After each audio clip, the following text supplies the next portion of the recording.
Welcome to Heartline Letters, where the night feels a little less lonely, and the stories we share remind us how connected we really are. Tonight, I have a letter from one of you, an anonymous listener. It's a Dear John letter, the kind of goodbye that's been carried in someone's heart for a long time. Now, if you've ever loved and lost, this one's for you. Let's hear it. Dear John, it's been years since we last spoke, but tonight I found myself thinking of you. Not in the way I used to, not with sadness or longing, but with a quiet sort of gratitude.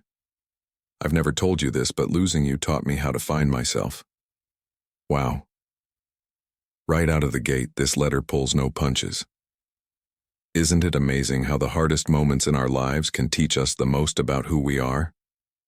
Let's keep going. Do you remember that trip to the mountains? The one where we got lost because you insisted on using an old paper map instead of GPS? We laughed so hard that day, even when we ended up in a diner that served the worst coffee either of us had ever tasted. I can still see the way you crinkled your nose after the first sip, then drank the whole cup anyway because you didn't want to hurt the waitress's feelings. Oh, John. A paper map? Really? I'll bet some of you listening out there have had your own worst coffee but best memory moments. It's funny how those little quirks, like stubbornly sticking to a map, end up becoming the things you miss most. There were so many moments like that, John. Moments where the world felt infinite, and it was just you and me against the chaos. But somewhere along the way, that us we worked so hard to build started to crack. We stopped laughing as much. We started pulling in different directions, tugging at the threads of something we didn't realize was unraveling. I used to think love could fix anything. That if I just loved you harder, I could hold us together. But love isn't glue, is it? It's more like a thread. It weaves, it connects, but if it pulls too tight, it can snap. You know, there's a lot of wisdom in that. Love isn't about fixing or holding on so tightly you lose yourself. It's about connection, about letting each other breathe. Sometimes that means learning to let go. After we broke up, I hated the quiet. I hated waking up alone and not hearing your voice in the morning.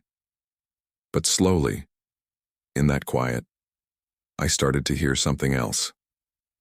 Myself.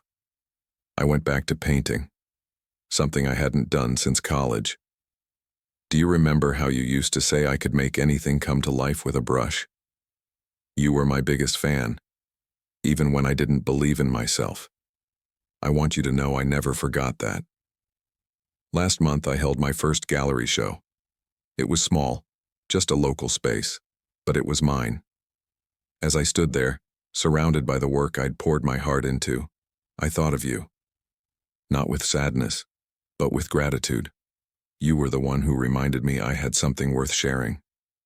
Whew, that's powerful. Art born out of heartbreak. I think a lot of us can relate to that, how pain can push us toward something new, something beautiful. I don't know where you are now, John, or what your life looks like, but I hope you're happy. I hope you found someone who loves you as deeply as you deserve.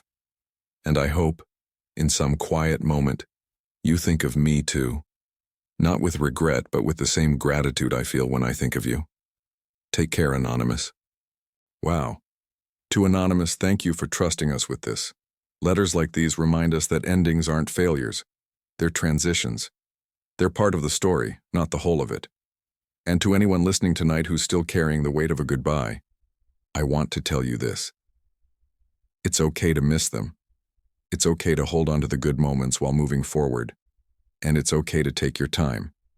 You're not alone in this. Breakups may feel like endings, but they can also be beginnings. So take it one day at a time and remember, the love you gave wasn't wasted. It's part of who you are now. This is Heartline Letters. Stay with us. We'll be back with more stories from the heart.